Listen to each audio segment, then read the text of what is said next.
Hello दोस्तों, एक बार फिर आपका स्वागत है ज्ञान सागर एडुटेक चैनल पर। मैं आपका दोस्त, आपका गोस्ट डॉक्टर मनोज।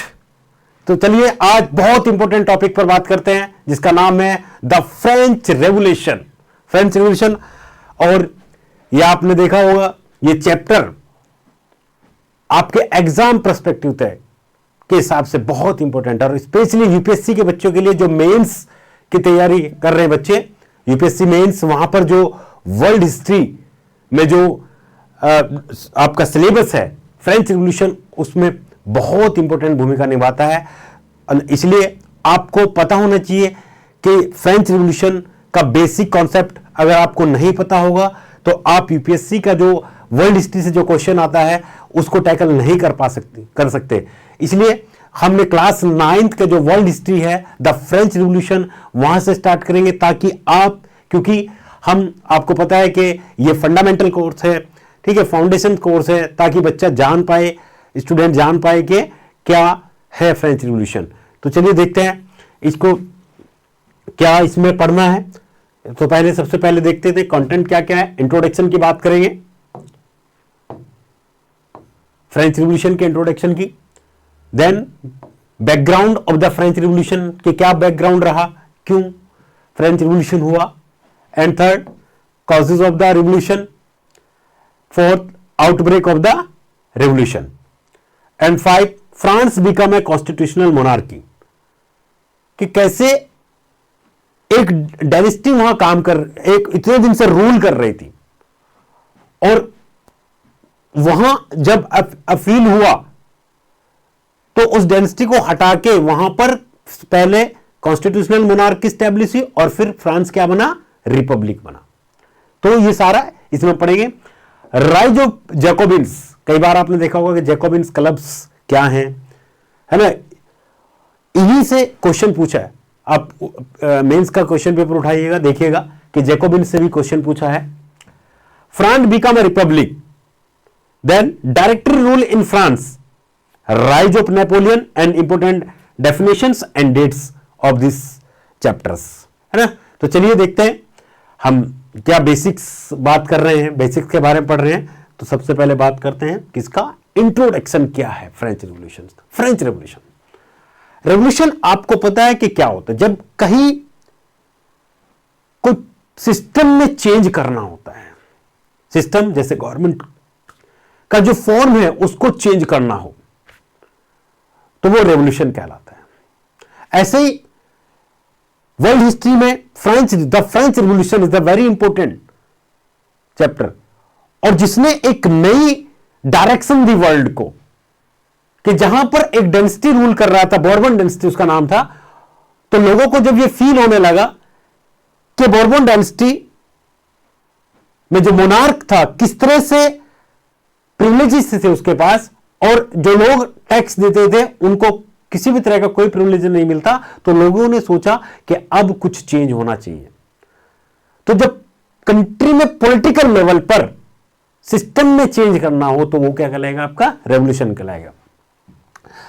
तो देखिए, the French revolution spanning from 1789 to 1799 का ये वो यहां से स्टार्ट होकर 1799 का जो स्पेन है, इसको क्या कहला है, French revolution. Was a pivotal socio economic upheaval, socio political upheaval in France, marked by the widespread discontent, economic inequalities, and enlightenment ideas. It led to the overthrow the absolute monarchy. मैंने क्या कहा कि अगर totally बात की जाए France revolution को, तो क्या किया, फ्रांस रिवॉल्यूशन में एक बोर्बन डायनेस्टी को ओवरथ्रो करके स्टेबल क्या किया, रिपब्लिक। इसी पीरियड को, मतलब मोनार्की को हटा के,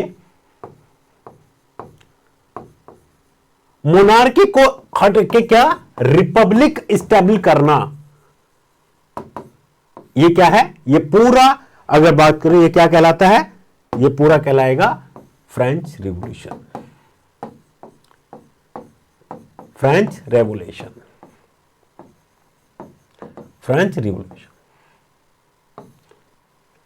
सिंपल। मोनार्की को अपरूटेड करके क्या स्टेबल करना, रिपब्लिक स्टेबल करना, डेमोक्रेटिक स्टेबल करना, क्या कहलाया, French revolution.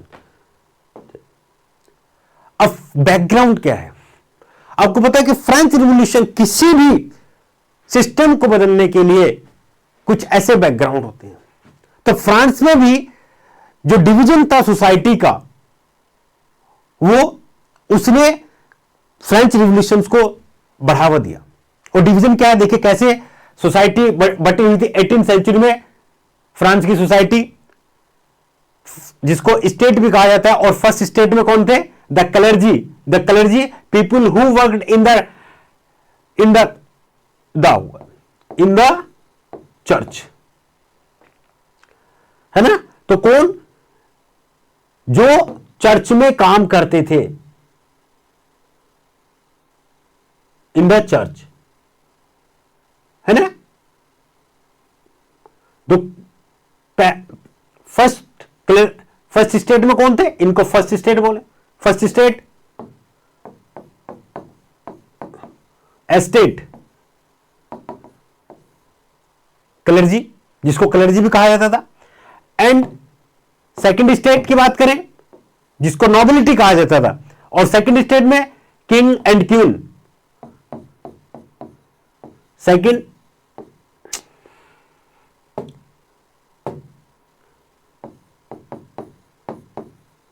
State Nobel, sword, princess and royal bloods. और थर्ड स्टेट्स की अगर बात करें तो थर्ड स्टेट्स में कौन थे, थर्ड स्टेट्स में आपको ये सब include lawyers, doctor, businessman, merchants, soldiers, craftsman, shopkeepers, peasants, है ना।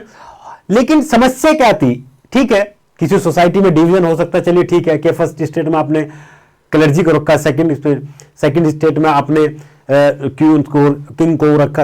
लेकिन समस्या क्या थी कि जितने भी प्रिविलेजेस थे, सारे प्रिविलेज कौन यूज करता था, ये दोनों स्टेट। और यहां पर ये जो थर्ड स्टेट था, इसको कोई भी प्रिविलेज नहीं मिला हुआ था। और सारे जो फ्रांस में अब ये जो प्रिविलेज मिलते थे, ये किस बेस पे मिलेंगे, टैक्स के बेस पर। यहां प्रिविलेज सब लेते, ये दोनों स्टेट्स को, अपर की दोनों स्टेट थी, फर्स्ट स्टेट और सेकंड स्टेट्स, इनको प्रिविलेज थे, लेकिन ये कोई भी टैक्स पे नहीं करते थे, नो टैक्स। और टैक्स कौन पे करता था, जो थर्ड स्टेट्स के लोग थे, ये क्या देते थे, टैक्स देते थे। इट मींस जिनके द्वारा जो टैक्स दिया जाता था, थर्ड स्टेट्स के द्वारा जो टैक्स दिया जाता था, उसके बेसिस पर ये प्रिविलेजेस यूज करते थे। एक लंबे समय से प्रोसेस चल रहा था। जब लोगों में धीरे धीरे अवेयरनेस आएगी और लोग अवेयर होंगे, वो सोसाइटी में ये काम कोई एक व्यक्ति भी कर सकता है, लोगों को जगाने का। एक लंबे समय से वहां जो फर्स्ट स्टेट था, सेकंड स्टेट था, इनके द्वारा पे टैक्स से वो प्रिविलेज ले रहा था। तो जब थर्ड स्टेट्स के लोग कुछ लोग पढ़ेंगे, जानेंगे, तो अपने राइट्स के बारे में जानेंगे। अब वो जानेंगे कि जो हम टैक्स पे कर रहे हैं, ये प्रिविलेज ले रहे हैं, ये टैक्स पे नहीं कर रहे हैं, तो कुछ तो गड़बड़ है। तो ये लोग अवेयर हुए, तब जाके इस दोनों स्टेट्स के अगेंस्ट आई और वो डिमांड करेंगे कि या तो टैक्स इन स्टेट्स को भी देना चाहिए, और जब अगर ये टैक्स नहीं दे रहे, प्रिविलेज दे रहे, तो अगर हम लोग टैक्स दे रहे हैं तो प्रिविलेज हमको भी मिलने चाहिए। ठीक है, तो देखिए तो क्या हुआ, बैकग्राउंड की बात कर रहे हैं। इन 1774 Louis 16 of the Bourbon family, Bourbon dynasty of King ascended the throne of France, है ना। 1774 में King ascended the throne of France. Upon his accession, the new king found an empty. जब ये आए तो इन्होंने देखा कि जो पूरी ट्रेजरी है वो खाली है फ्रांस की। Found an empty treasury because of the constant war, क्योंकि इससे पहले के जो मोनार्क थे वो वार में इन्वॉल्व थे और अपने प्रिविलेजेस में वो इतने ज्यादा लेते थे कि ट्रेजरी खाली होती चलेगी। The wars added more than a billion livres to a debt and had already risen to the more than 2 billion livres. France के ऊपर इतने लिवरे का, और वहां क्या हुआ, उनके पास डेट था, कर्ज था। To meet its regular expense the France government had to increase taxes. अब इन सबको, वो जो 2 बिलियन लिवरे का जो डेट था फ्रांस के ऊपर, उसको कम करने के लिए और उन प्रिविलेज को बचाने के लिए, तो वहां का जो मोनार्क था उसने क्या किया, टैक्स की बात सोची। France society in the 18th century was divided into, जो ऑलरेडी बात हुई है कि फ्रांस सोसाइटी 18th सेंचुरी में डिवाइड थी, फर्स्ट स्टेट, सेकंड स्टेट और थर्ड स्टेट्स में। फर्स्ट स्टेट में कौन था ऑलरेडी पता चल चुका, सेकंड स्टेट में कौन था, थर्ड स्टेट में कौन था, है ना। और मेन बात यह थी कि फर्स्ट और सेकंड स्टेट कोई भी टैक्स पे नहीं करता था। सारे जो टैक्सेस थे, अभी नाम आ रहा है टैक्सेस के, वो टैक्स कौन पे करता था, थर्ड स्टेट्स के लोग पे करते थे। Only member of the third states paid the tax. जैसे टिथ, टैक्स के नाम ध्यान रखिएगा, पूछा है question. A tax levied by the church, church के द्वारा लेविड किया जाता, comprising 1/10 of the agriculture production. जो एग्रीकल्चर का 1/10 था वो चर्च को देना होता था। Taille, tax to be paid directly to the state. Tithe, जो किसको पे किया जाता था, लेविट चर्च को, और उसका 1/10 भाग चर्च को दिया जाता, और टाइल किसको दिया जाता था, डायरेक्टली स्टेट को चला जाता था। तो ये दोनों टाइप के टैक्स क्या थे, ये दोनों टाइप के टैक्स आपने देखा कि ये दोनों टाइप के टैक्स क्या थे,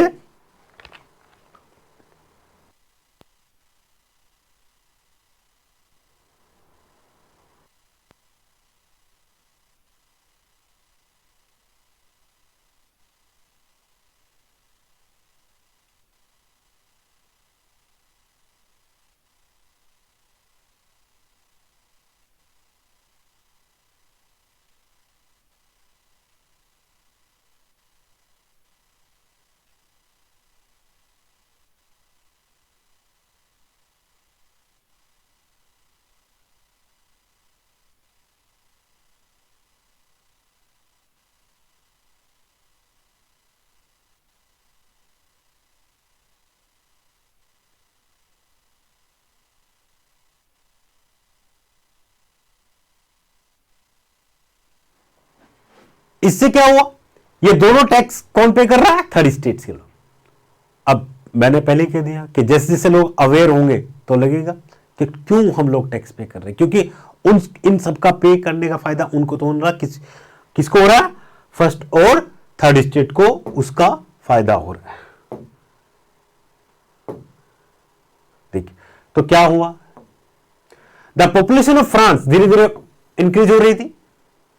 The population of France rose from 23 billion in 1715 to 28 billion in 1789. Increase in population, increase in demand of the food grains. तो सिचुएशन चेंज हो रही है धीरे धीरे।